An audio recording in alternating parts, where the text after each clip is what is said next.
Bom, eu acho que uma coisa que me define muito é quando eu era mais jovem, por volta dos meus 13, 14 anos, meu pai me disse o seguinte: Adriele, você tem um defeito e uma qualidade. Você nasceu negra, então você vai ter que ser forte o tempo todo. Então, com isso, eu cresci com isso, né? Eu perdi a minha mãe quando eu tinha 14 anos, 4 dias antes do meu aniversário. Meu pai quando eu tinha 21 anos. Da minha infância, assim que a minha mãe faleceu, muita coisa apagou, então eu não lembro. Mas eu lembro na escola que os meninos... Eu era mais feinha da escola, né? E os meninos ficavam cantando aquela musiquinha do Nega do Cabelo Duro o tempo todo. E eu lembro que eu corria atrás deles, eu achava aquilo normal. Eu achava que aquilo era uma brincadeira, mas mal sabia que ali eu tava sendo mais uma vítima do sistema, né? Mais uma vítima do racismo.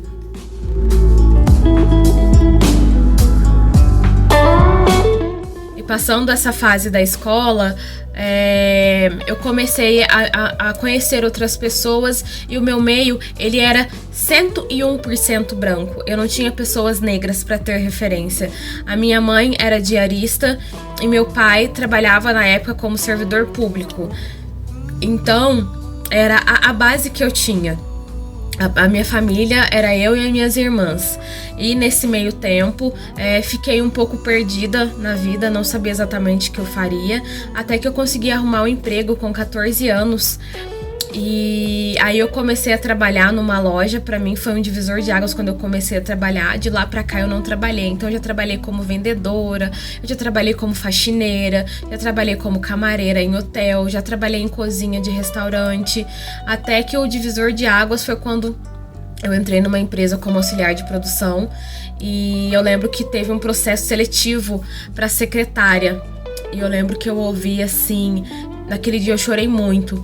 Eu ouvi das pessoas assim: eu acho difícil você passar no processo, porque a maioria das meninas que estão no processo são loirinhas bonitinhas.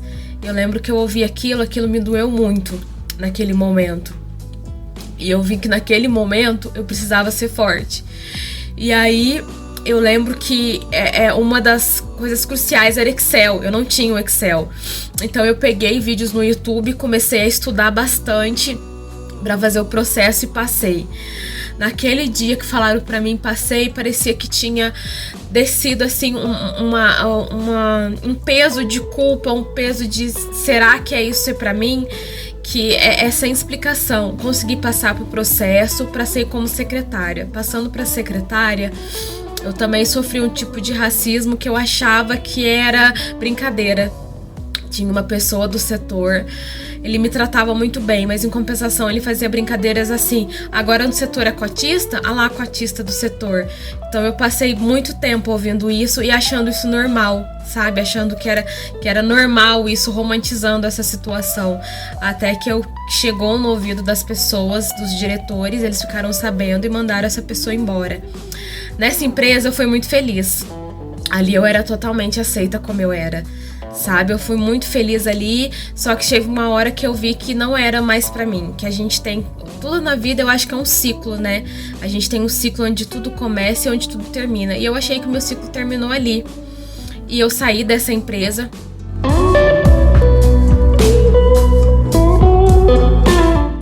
Em busca de novos conhecimentos e entrei pra outra. E aí que o racismo, ele parou assim, olha, na minha cara e disse: olha, eu tô aqui, sabe? Todo mundo me tratava muito bem, mas eu percebia referente aos clientes, que eles não chegavam tão perto de mim, que eles não se aproximavam tanto de mim. Mas até aí eu achava que era normal, por eu ser nova, por isso, só que eles não estavam acostumados com aquilo. Uma mulher negra dentro de uma instituição potente, né? Uma instituição financeira. E aí eu fui conhecendo as coisas, fui pesquisando um pouco mais. Um dia eu participei de uma live com uma moça, chama Josiara Diniz. E naquele momento que ela estava falando como era ser negra dentro do Congresso, eu olhei, eu falei... Eu me vi naquela imagem. Eu lembro que eu me olhei no espelho e falei: cara, essa sou eu. E aí as coisas começaram a fazer sentido pra mim. Que eu sofria racismo, que eu sofria preconceito o tempo todo. Só que eu não sei se era por vergonha ou por não querer aceitar que eu era aquela pessoa. Tanto que nesse tempo até aí, eu não tinha cor. Eu não me via como uma pessoa negra, eu não me via como uma pessoa branca. Eu me via simplesmente como uma pessoa.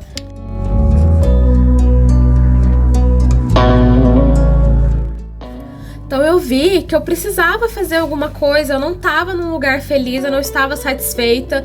Então o que eu fiz? Eu peguei e simplesmente mandei um e-mail pro superintendente. Mandei um e-mail pro superintendente, expliquei para ele a situação, como eu estava me sentindo naquele lugar. E assim, eu tive uma pronta resposta, mas eu tive zero atitude. Eu não tive ninguém se posicionou, vamos mudar alguma coisa. Isso não chegou a acontecer, eu não vi essa mudança. Então eu vi que eu não precisava estar ali, que eu não deveria estar ali. Então, o que eu fiz? Eu me lembro exatamente que eu disse assim: quando eu for participar do processo de tal empresa, eu vou colocar tranças, porque eu sei que lá eles vão me aceitar assim. E aí, eu me lembro que eu fiz o processo dessa empresa, infelizmente não passei, mas foi um divisor de águas, porque graças a esse processo, eu consegui fazer um bem para mim e para o outro. No processo seletivo da empresa, da Ambev, ele me dizia pra gente colocar em algum produto, linkar algum impacto social que ele poderia dar na sociedade. E aí todo mundo falando várias coisas, eu queria muito trabalhar a violência doméstica, só que eu tava com receio de falar aquilo. No fim das contas eu disse, todo mundo concordou e a gente fez um projeto. Se eu conseguir uma dinâmica, fazer um projeto de 20 minutos, que se daria certo ou não, eu não sei, mas fizemos em 20 minutos e a gente foi aprovado, fomos até o final da entrevista. Infelizmente eu não passei. Eu não tenho vergonha de dizer que eu tive medo do final do processo, porque eu olhei, eram somente pessoas brancas que estavam comigo. Então ali eu não aproveitei a minha qualidade de ser negra, eu peguei o defeito. Então acho que o meu erro foi ali. Mas enfim, graças a esse processo seletivo, eu, inconformada com as coisas, abri uma página no Instagram chamado Preta Fênix, que é um projeto social que tenta ajudar, acolher e aconselhar mulheres que sofrem violência doméstica, assim como eu sofri dos meus 17 aos meus 23 anos, todo tipo de violência, e é muito difícil você sair disso. Então eu me vejo como uma sobrevivente. Eu consegui sair disso e estou conseguindo ajudar outras mulheres.